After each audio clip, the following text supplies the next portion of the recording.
The history of the Benin Edo Kingdom, the Benin Kingdom, located in modern-day Nigeria, was one of West Africa's oldest and most developed states, famous for its powerful obas, kings, and sophisticated art.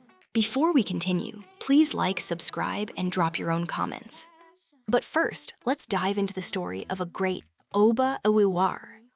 The story of Oba Iwiwere the Great, also known as Iwiwere I, is a central and dramatic part of the history of the Benin Empire in what is now Nigeria. He is often regarded as the founder of Benin's imperial era. Before he was Iwere, he was Prince Ogun. Exiled from Benin City by his usurper brother, Ogun spent years mastering mysticism and warfare, preparing for the day he would reclaim his birthright. In 1440, he returned, seizing the throne in a violent coup. The fighting destroyed much of the city. Out of the ashes, Ogun killed his brother and took a new powerful name, Iwar, meaning the trouble has ceased. Iwere immediately decreed the wholesale reconstruction of the capital. He cleared the ravaged streets, establishing grand straight thoroughfares and introducing new systems of administration to bring swift order.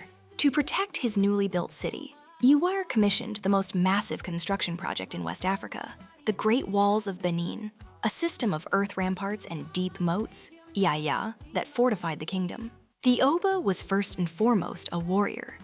Leading his armies personally, oral history credits him with 201 victorious campaigns. He expanded the small kingdom into a vast empire, stretching from the Niger Delta to present-day Lagos. With stability and conquest came political reform. Iwere restructured the kingdom, creating a stable line of succession through primogeniture, ensuring the eldest son would always inherit the crown. He centralized power by creating new titles. Palace chiefs and town chiefs, the Egabonogbe and Egabonore, administrators who answered directly to him, controlling the vast new imperial bureaucracy. He fiercely promoted the arts, especially the guilds of brass casters. These artisans created the famous commemorative Benin bronze heads, placed on ancestral altars to immortalize the Obas who had gone before him.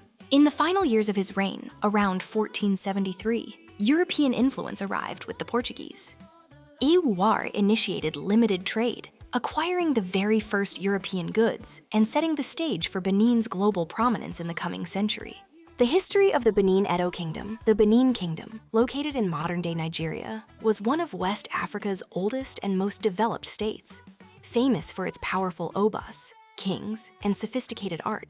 The early years, the Ogiso dynasty, c. 900 CE, c. 1180 CE, scenario, c. 900 CE, c. 1180 CE.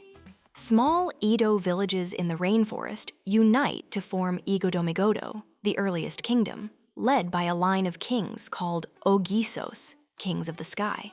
They build impressive earthen ramparts and ditches for defense and establish early trade and craft guilds. In c. 1180 CE, c. 1440 CE, following political turmoil and the end of the Ogiso line, the people eventually invite a prince from Ife, Oranmiyan, who leaves his son Eweka Yin to rule.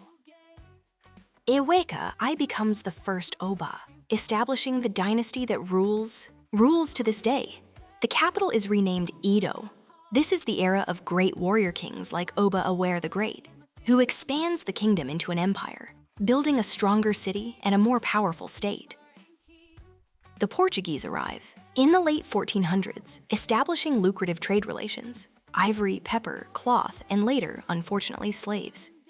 The royal guilds perfect the art of brass casting, the famous Benin bronzes. The empire maintains its power and control over regional trade, particularly with European powers like the Dutch and Portuguese. Royal artisans continue to produce intricate brass and ivory artworks, which serve to commemorate the Obas and document. Internal conflicts, succession disputes, and civil wars weaken the kingdom. European powers, notably the British, grow increasingly aggressive in their desire to control the territory and its trade routes, leading to heightened tension and isolationist policies by the Oba. The British conquest and exile, 1897 CE, and in 1897 CE, the British launched the punitive Benin expedition. Their well-armed forces overwhelm the kingdom's defenses. They burn and sack Benin City, depose and exile Oba Ovonramwen, and loot thousands of the kingdom's priceless brass and ivory artworks. Modern legacy, 1914 CE, present. In 1914 CE, present. After the death of Oba Ovonramwen in exile, the British restore the title in 1914 for his son, Iwekaderud, under colonial supervision. Today, the Benin monarchy is a respected traditional institution within modern Nigeria, and a global movement advocates for the repatriation of the looted bronzes from Western museums.